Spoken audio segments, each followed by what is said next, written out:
AITA for unintentionally getting a midwife fired? I'm active duty military. My wife and I began trying for a baby about 2 years after we got married, and after a few months she got pregnant with our first child. About 6 weeks after she found out, I was deployed for a 6-month stint. Sadly, that meant I would miss all of her OB appointments except the very first one to confirm she was pregnant. Early in her pregnancy, she decided using a midwife would give her a better birth experience, and I was totally on board because she's the one giving birth and I wanted her to feel 100% confident in the people assisting. It had also been decided that the people in the room, aside from medical staff, would be me for obvious reasons and one of our mothers.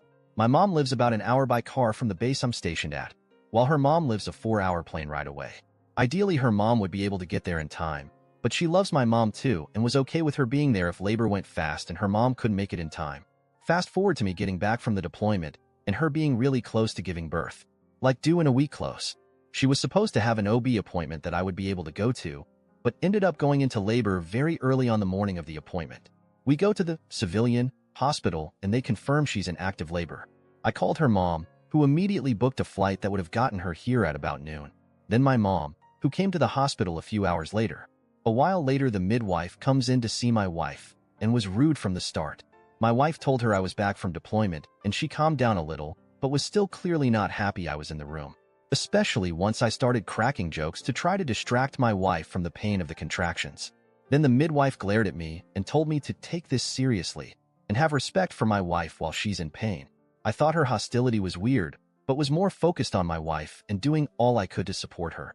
As it got closer to noon, my wife was almost 9 centimeters dilated, and so I decided not to go pick up her mom from the airport and had her take a cab instead, so I wouldn't have to leave for over an hour to drive to the airport. When her mom did get to the hospital, I left the L&D floor briefly to go downstairs and pay the cab driver so her mom wouldn't need to. As the cab is pulling up, I got a call from my mom telling me the OB and midwife were there and the baby was coming fast. Of course, I rushed back up there after tossing some cash to the cab driver, so her mom and I could be there for the birth. When I got back to the L&D floor, my mom was in the waiting room since she had to step out to make the phone call and also knew she would be waiting outside. I used the intercom to ask to be let back in, and to my surprise, I was denied entry. They said they had an order to not let me or anyone in to see my wife. That was really confusing, so I asked why, and was just told I wouldn't be let in and not to tie them up on the intercom or security would be called. So the three of us waited outside, since my wife didn't answer her phone as she was actively pushing our baby out. Well over 2 hours later, she was able to call me back and asked where I had been.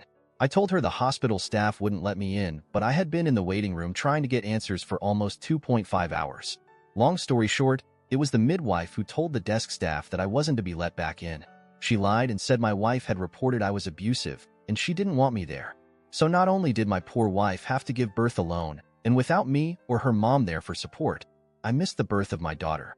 It meant a lot to me to be there to see my baby come into the world because I missed so much of the pregnancy, and that was ripped away from me because this awful woman didn't like that I never showed up to a single appointment the entire pregnancy, despite being told by my wife that I was deployed. So, with my wife's support, I filed a formal complaint about the midwife, and she ended up getting fired by the OB's office.